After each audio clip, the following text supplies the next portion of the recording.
Assalamualaikum warahmatullahi wabarakatuh.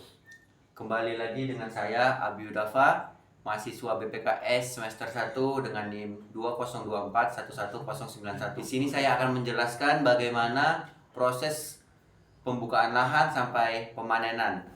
Dan komoditas yang akan saya jelaskan di sini adalah bayam dan jagung. Oke. Proses yang pertama adalah pemilihan lahan. Nah, pemilihan lahan ini sangat penting untuk proses pembibitan. Kenapa? Lahan yang baik akan menghasilkan hasil yang baik pula. Yang pertama pemilihan lahan, yang kedua pembukaan lahan, yang ketiga itu ada pembuatan bedengan, dan yang keempat adalah pemberian pupuk dasar. Nah, pemilihan lahan dilakukan untuk mengetahui kualitas tanah dan untuk mendapatkan hasil yang lebih maksimal. Dan yang kedua pembukaan lahan. Pembukaan lahan adalah proses pembersihan dari gulma-gulma berdaun lebar, berdaun sempit, ataupun berbatang keras.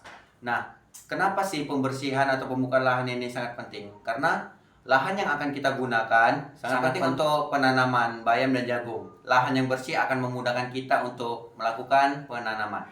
Nah, setelah pembukaan lahan atau pembersihan lahan, kita juga akan membuat bedengan. Bedengan fungsinya adalah untuk memudahkan kita penanaman.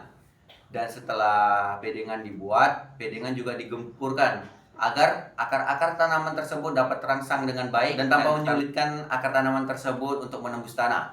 Setelah pembuatan bedengan selesai, kita akan mengaplikasikan pupuk dasar. Pupuk dasar yang digunakan di sini adalah pupuk kohe atau kotoran hewan. Oke. Budidaya yang pertama akan kita lakukan adalah jagung. Nah, proses pembudidayaan jagung yang pertama meliputi pemilihan benih jagung atau bibit jagung. Proses pemilihan benih jagung ini kita pilih benih jagung yang terbaik.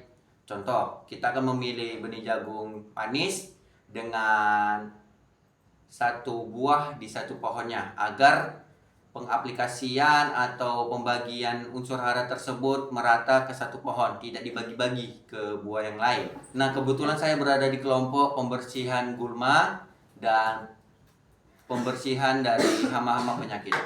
Nah, pemeliharaan tanaman dilakukan untuk memaksimalkan penumbuhan jagung agar tidak terjadi kecacatan. Setelah itu, jagung disiram 2 kali sehari, antara pagi dan juga petang. Oke, setelah budidaya jagung, kita akan membudidayakan bayam. Kurang lebih pembudidayaan bayam itu tidak jauh beda dari pembudidayaan jagung. Hal pertama yang harus dilakukan adalah pemilihan benih atau bibit bayam yang berkualitas baik. Nah, setelah bibit bayam dipilih dengan baik, setelah dicampur dengan diten, dimasukkan dalam tanah, ditutup melalui tanah yang sedikit, tidak menekan terlalu dalam, habis itu disiram. Pemeliharaan bayam ini juga tidak jauh beda dari jagung, yaitu penyiraman di pagi dan juga penyiraman di sore hari. Metodologi, yaitu alat-alat yang kami gunakan selama masa penanaman jagung dan bayam adalah cangkul, arit, parang, atau sejenisnya. Nah, ini berguna untuk pembersihan atau perawatan dari tanaman yang kami budidayakan tersebut. Nah, kami menanam jagung dan bayam di tanah yang bernama aluvial. Tanah aluvial adalah tanah endapan dari lumpur yang dibawa oleh aliran sungai. Nah, dalam pembudidayaan jagung dan bayam ini sangat diperhatikan untuk perawatan dan juga pemanenan. Perawatan yang baik juga akan menghasilkan hasil panen yang baik pula.